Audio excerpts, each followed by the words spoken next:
Allahumma sholli wa sallim ala sayyidina wa maulana Muhammad. Bismillahirrahmanirrahim. Saya punya kitab Syarahnya Bukhari, banyak saya punya.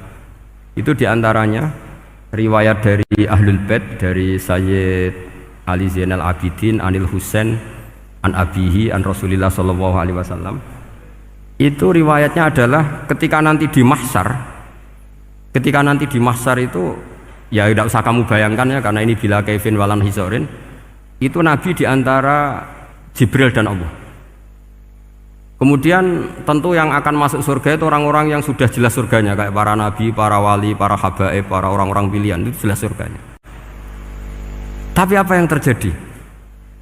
Allah itu, ya tentu Allah zat yang maha tahu, sudah sangat tahu. Itu Nabi usulnya itu hanya satu, Ay Rabbi. Saya masih apal teksnya, memang tak apalkan karena ini tak mau tak pakai senjata untuk ketemu para malaikat. Bukan ya Rabbi, kalimatnya Ay Rabbi. Ay Rabbi ibaduka abaduka fi atrofil ardi. Lho Gusti, yang nyembah jenengan bukan hanya orang kudus tok, bukan orang menurut tok, bukan madrasah-madrasah elit tok, bukan sekolah-sekolah anggulun tok. Banyak orang yang di tengah hutan juga nyembah jenengan, banyak orang yang kerja di Korea juga nyembah jenengan, banyak orang dengan segala kemiskinannya juga nyembah jenengan. Tidak hanya orang-orang mainstream ini yang nyembah jenengan. Akhirnya Allah ini terus nyari orang-orang yang gak jelas alamatnya, gak jelas statusnya, tapi di hatinya hanya masih nyembah Allah Subhanahu wa ta'ala. Ini termasuk berkah dari rahmatnya Rasulullah Shallallahu alaihi wasallam. Jadi nanti yang jelas ya tentu akan dapat surga karena posisinya jelas. Yang enggak jelas diusulkan sama Rasulullah, ay Rabbi ibaduka abaduka fi atrofil ardi. Itu luar biasa. Saya pernah ke Korea itu haru karena di sana ya ada yasinan, ada dibaan. Padahal kerja di negara ateis.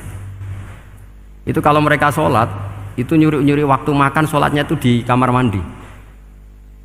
Ya jangan bayangkan kamar mandinya kayak di sini yang sempit juga. Kamar mandi di kota-kota itu kan mungkin lebih bagus dibanding kamar tidur jenengan.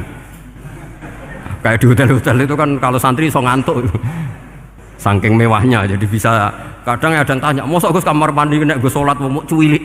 Iwak kamar mandimu ini kamar mandi. Ya sering do tanya saya, itu sholatnya sah apa enggak? Sah, semuanya gitu, tak jawab sah terus. Dan itu yang nanti diusulkan Rasulullah Shallallahu alaihi wasallam, ay Rabbi ibaduka abaduka fi atrofil ardi.